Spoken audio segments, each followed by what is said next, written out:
I don't like brand new printed jumpers. I don't like when they're too clean.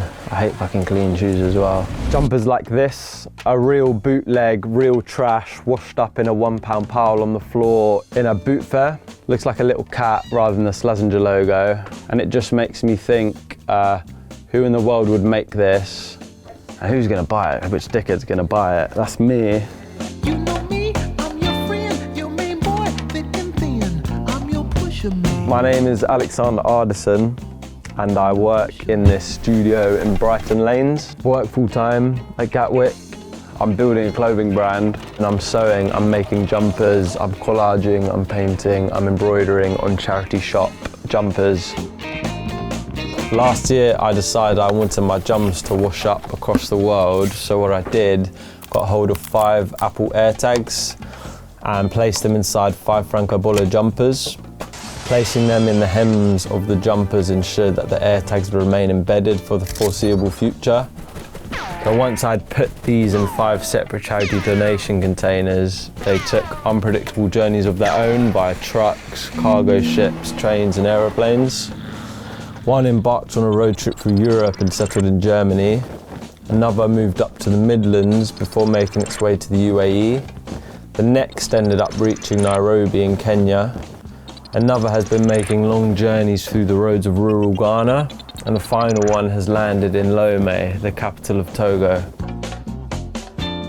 Because this fake, clearly fake Slazenger is much rarer and much harder to get than a real one. You know, the originals are usually with us in England, us in America, the Western world, and then the bootlegs, the bad versions, the fakes, usually end up either on purpose or accidentally washing up in certain countries. And as someone who wants the crap stuff, wants the trash, I'd like to reverse it. So what I'm going to be doing is making my one-off jumpers embroidered, hand embroidered.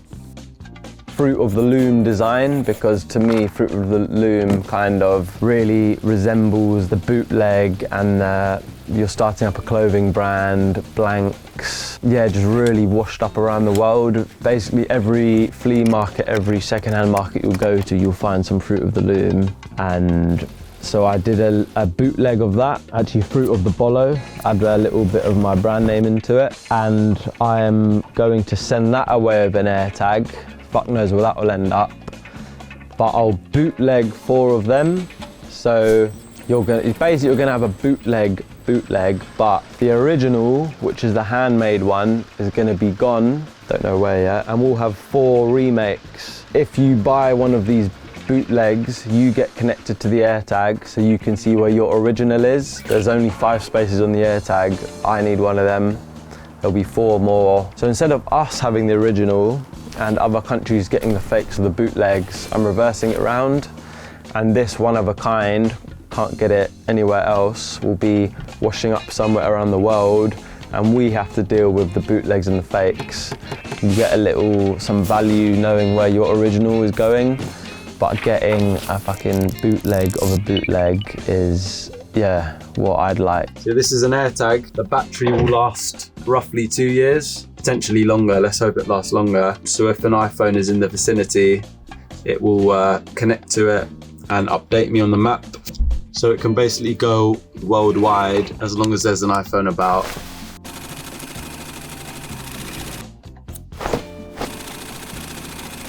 Now, you slip that into the hem. Now all we have to do is take this and put it in a charity donation bin, and then it's on its way. I want it to be like a cyclical thing where it would wash up somewhere, that would feed me information, and it would kind of keep going.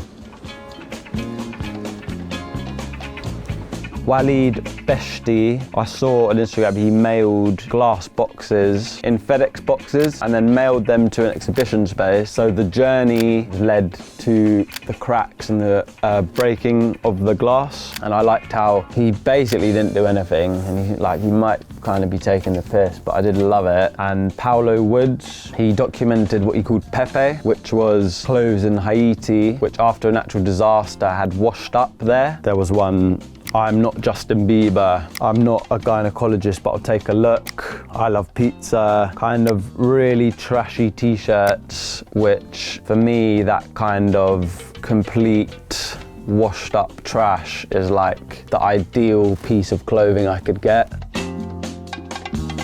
These will be available on an auction on eBay from the 30th of May for around a week. You might get lucky and grab it for £3, or the prices might raise. You just have to be quick with that.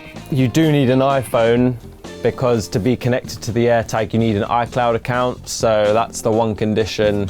So yeah, obviously I wanted this to be a cyclical project, and I wanted the locations to feed me info for the next jumpers. And what has happened is the one that's ended up in Lomé in Togo actually ended up right next to a charity. Managed to contact Moise, who runs this charity, and he's been going around on his moped showing me the area, because it's really hard to access on Google Street View.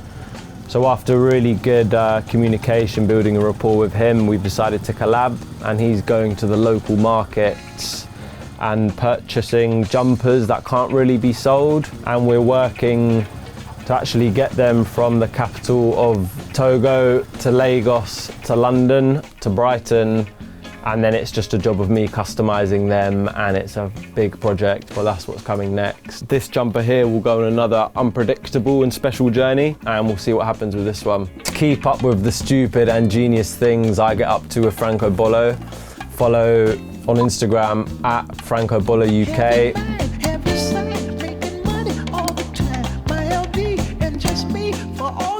To see, Ghetto Prince is my thing.